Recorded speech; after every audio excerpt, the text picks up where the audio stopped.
রাজ্যে বেজে গিয়েছে ২৬-এর নির্বাচনের ডঙ্কা। বাংলা দখলে কোনো ত্রুটি রাখতে চাইছে না বিজেপি। বিষ্ণুপুর বিধানসভা কেন্দ্রের বিজেপির মনোনীত প্রার্থী হিসেবে নির্বাচিত হলেন শুক্লা চ্যাটার্জি। কাউন্সিলর থেকে বিধানসভার প্রার্থী হিসেবে নির্বাচিত হয়ে উচ্ছ্বসিত তিনি। প্রার্থী হিসেবে নির্বাচিত হয়েই কেটিভি বাংলার মুখোমুখি তিনি। কি বললেন শুনে নেব।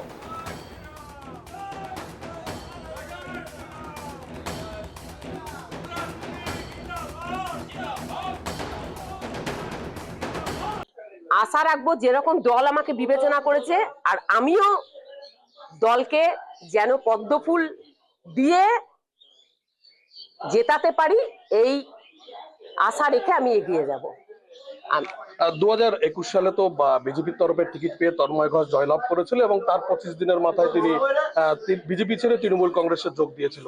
এবার 2026-এ আপনার উপরে দল ভরসা রেখেছে, কতটা চ্যালেঞ্জিং হবে লড়াই, কি মনে করছেন? চ্যালেঞ্জিং হবে, এটা তো খুবই সহজ। মানে বিষ্ণুপুরের মানুষ কখনোই গদ্দারকে পছন্দ করেন না। বিষ্ণুপুরের মানুষ জবাব দিচ্ছেন, যখন থেকে উনি ওইরকম দলবদলু করেছেন জবাব দিচ্ছেন। আমি জানি যে বিষ্ণুপুর বিধানসভার জনগণ আবারও এর জবাব দেবেন। তো কোন কোন ইস্যুগুলিকে সামনে রেখে মূলত আপনারা এবার নির্বাচনী প্রচারে ঝড় তুলবেন? আমরা নারীদের যে সুরক্ষা এবং বেকার ছেলে মেয়েরা, কোনো চাকরি নেই, কোনো শিল্প নেই, এগুলোই আমাদের এবারের সামনে থাকবে। তৃণমূল কংগ্রেসের যে একাধিক দুর্নীতি, তৃণমূল কংগ্রেসের হেভিওয়েট নেতৃত্বরা সেই দুর্নীতিতে জড়িয়ে পড়েছে, আপনারা সোচ্চার হয়েছেন সেই দুর্নীতির বিরুদ্ধে। 2026 বিধানসভা নির্বাচনে কি কোথাও আপনারা বাড়তি অ্যাডভান্টেজ পাবেন বলে মনে করছেন?